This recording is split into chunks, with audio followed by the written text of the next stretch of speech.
In the 1970s, Boeing took the marketing of this spacious interior to new heights.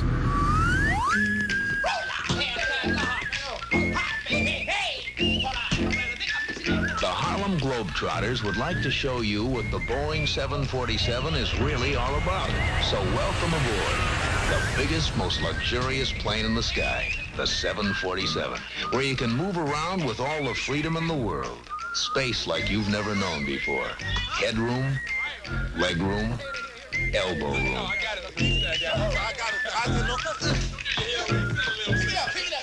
A plane with an upstairs captured the public imagination. You'll have a ball. A lounge for first-class passengers. Getting people together. And, of course, home to the highest cockpit mechanic Dane Zimmerman has ever tackled. The cockpit instruments are easy to reach. They are like the eyes and ears of the aircraft. But unhooking the brains of this plane presents more of a challenge. They sit below the cockpit, hidden in a 1-by-4-meter closet behind the nose and just below the first floor. This is the avionics bay. Avionics means aviation electronics. Fuel systems, flight controls, and communications instruments all run out of this small room. This is Dane's specialty. Every box in here pretty much controls this aircraft from start to finish. The pilots like to think they do, but it's really these boxes.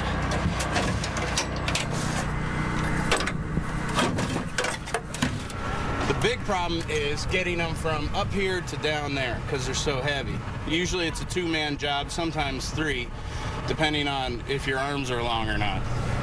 Handled properly, these instruments will live to see another day. These boxes will be shipped out for overhaul, and then they can be used on other aircraft. And there's still more to go. Combined, the boxes from the avionics bay are worth $100,000. 2 avionics devices to go. The plane's flight recorder and cockpit voice recorder, or the black boxes, have their own special location. These boxes record flight information and the pilot's voice to help those investigating any mishap.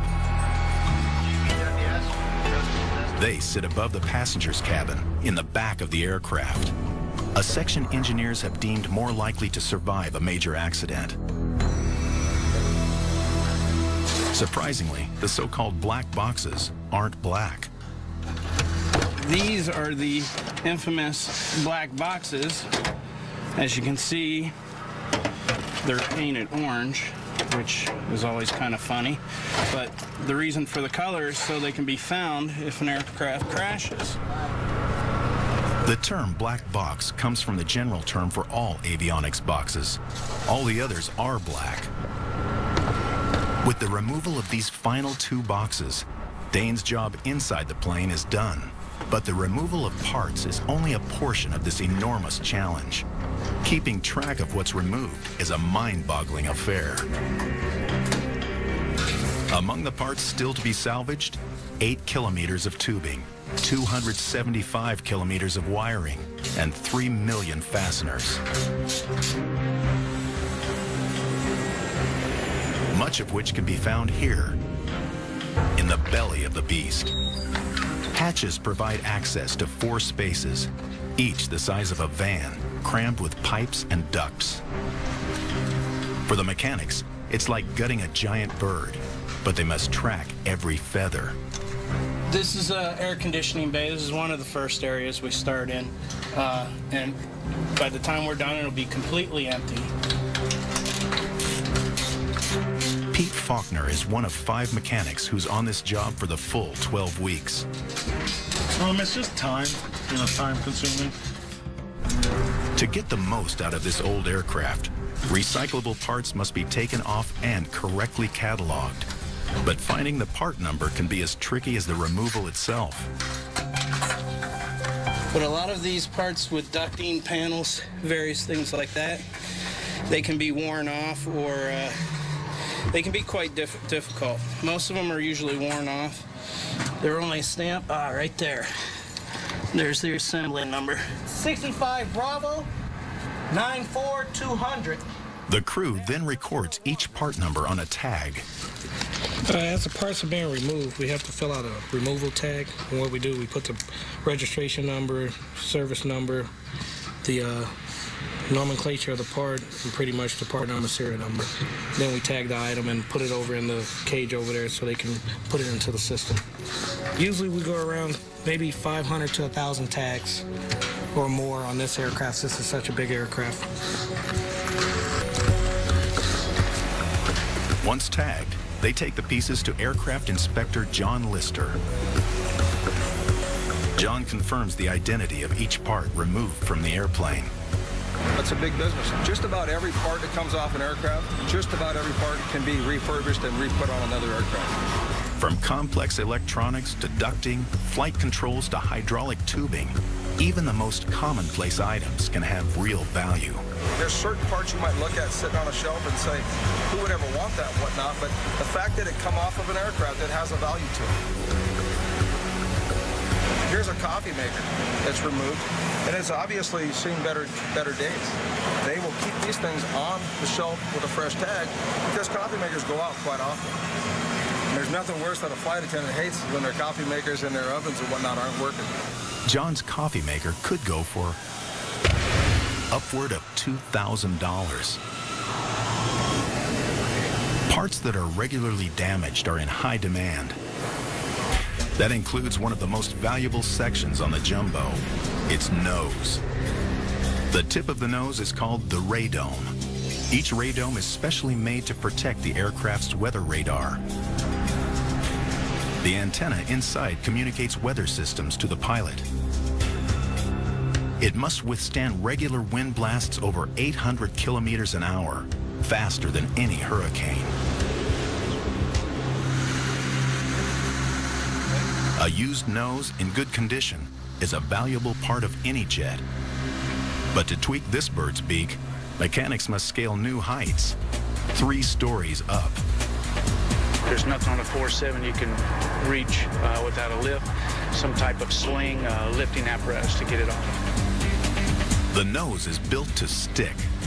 Loosening each bolt around the cone is an awkward and tedious process. Opening this massive cowl requires yet another lift and a 3rd crew member. A fall from this height could be fatal, so everyone is strapped in. You're tied off in there, but it's not stable. It does move around. You think something's falling and you automatically, it's just a little nerve-wracking at times. A lot of people can't take that. Don't like the heights. I'm not real crazy about it myself. All right, hold it. You're gonna start coming loose. All right. Good to go, though. Hey, Jeff. Yeah. Come down just a little bit. They get the nose open, revealing the aircraft's weather radar worth $5,000. The antenna heads for the warehouse, and the team heads back up to finish the toughest part of the nose job, removing the cover entirely. The radome weighs 90 kilograms and measures about 2 meters across. To remove it, they must work as a team. Holding up. It's just rotating. Yeah, it's just rotating. It's just bring it to me. You guys ready? Together, they bring it down safely. Yep, look on the side. The nose cone can be resold for $15,000. So far, mechanics pulling apart this old Jumbo have given it a facelift, brain surgery, and a tummy tuck. Hundreds of kilograms have been shed, and this work pays for itself. They've put an estimated $6.5 million worth of parts back on the market. It's the first 747 they've ever tackled, but they know the real heavy lifting is about to begin. The wings of this 747 are massive structures, weighing over 20,000 kilograms each. You could park 22 medium-sized cars on the surface of just one. These wings have flown their last flight. But the devices that control the flaps are precious components called actuators. 2 major actuators sit in each wing. 4 more control the tail flaps, and 2 for the rudder. They weigh up to 90 kilograms each and are among the largest pieces the crew must remove. It's a daunting and dangerous mission, 3 stories above the ground. And these mechanics have never dealt with actuators this big. The crew takes up position above and below a tail flap. To reach the actuator, they must first hoist up the flap. Problem is, it weighs 250 kilograms. Okay, Howard. Let it down, Howard. Are you gonna come back this way, the waves? I'm gonna be able to hold it. Okay. The team hustles to force the actuator out, but it won't budge. Okay, Willie. Yeah. You need to help me hold this for a little bit. Hold on to the rope. Or can you hold it for a second? Yeah. Someone must hold up the tail flap while the struggle continues. Just gotta come faster. Brackets in the tail obstruct the actuator's path. They must somehow work around the brackets without damaging the actuator itself. A little bit of roll in here. You gotta do this out. You gotta come on if I move. You all right? Hey, let's rest a little bit, okay?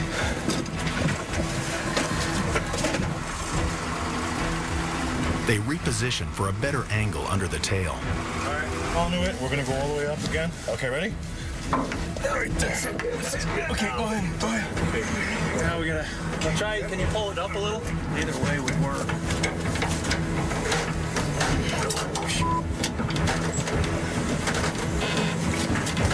And continue the fight by working on their knees. Then, another serious setback. Lyle is sprayed by an airplane mechanic's worst nightmare, Skydroll.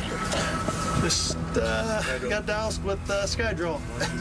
Skydroll is the hydraulic fluid that courses through the veins of the aircraft.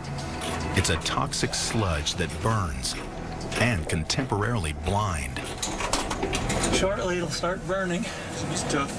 And it won't stop until you clean it off. Skydroll in the eyes is like getting pepper sprayed, but a whole lot worse. Working through the burn is not an option. Hey, Willie, you want to work on that? I got to put some castor oil on my face. It's starting to burn. So Lyle must temporarily abandon his colleagues. Castor oil neutralizes Skydroll's burn. This around here. And it's back to work.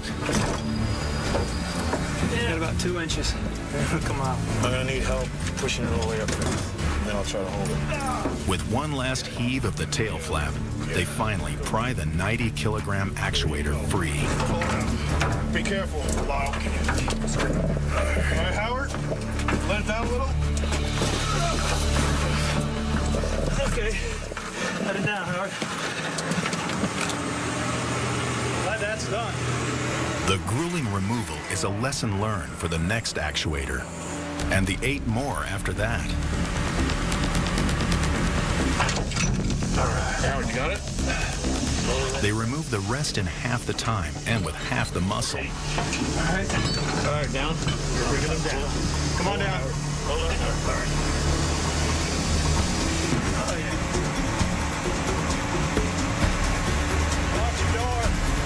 Each large actuator is worth between $5,000 and $10,000.